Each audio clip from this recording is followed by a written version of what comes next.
Last day na pala yan, guys. At ito nga, mag-train kami ng mga players.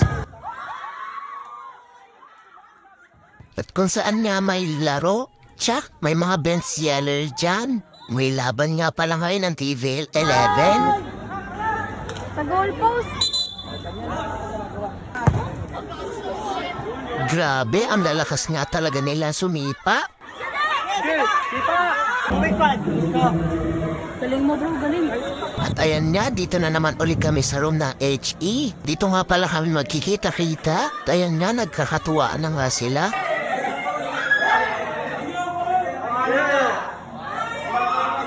Lumipat na rin pala kami dyan sa HE Lab. Kasi nga, init-init dun sa una naming pwesto.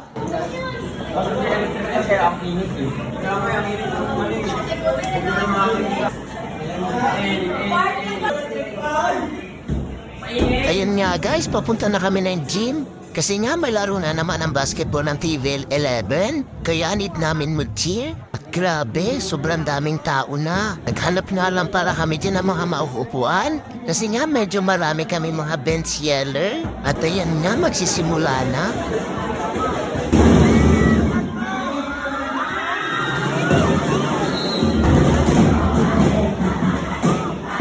Diyan nga, lamang na ang kalaban ng 4.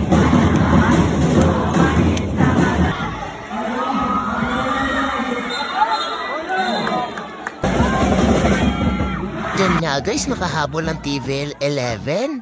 Lamang rin pala ang TVL 11 ng 4 points.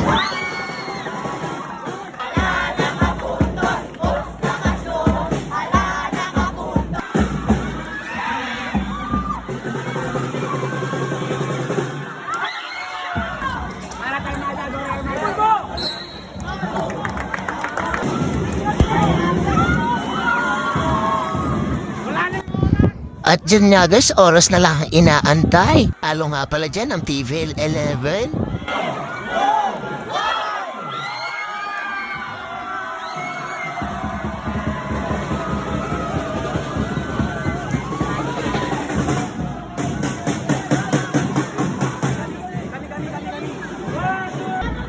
Tapos nga ng laro guys, lumabas na rin kami kaagad. At ayan nga, naglalakad kami sa ulanan.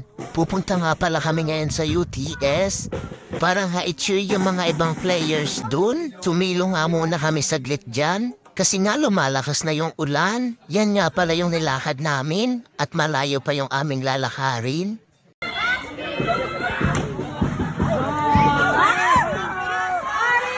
At ayan nga yung naka-pink na jersey, TVL 11 na yan. Grabe, sobrang bilis talaga ng TVL.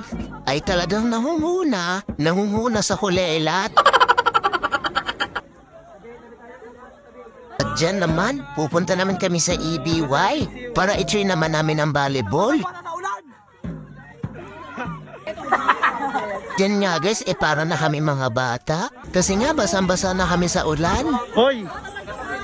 Diyan nga guys, hindi kami pinapalabas ng mga guard. Kaya tinawag na lang namin ang teacher namin. At ayan nga, nakasakay rin kami. Pagdating nga namin, ang naglalaban pa lang, EBM at Humes. At ayan na nga, TVL 12 versus Humes 11.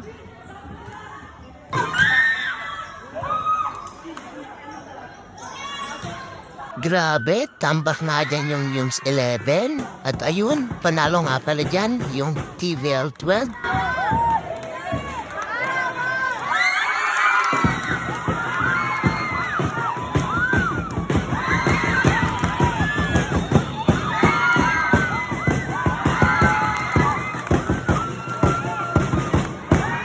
At ayan guys, babalik na nga kami sa HE Lab. Pagdating nga namin dito ay bagsak silang lahat. Hanggang dito na nga lang yung video guys. Oh, wait, just go!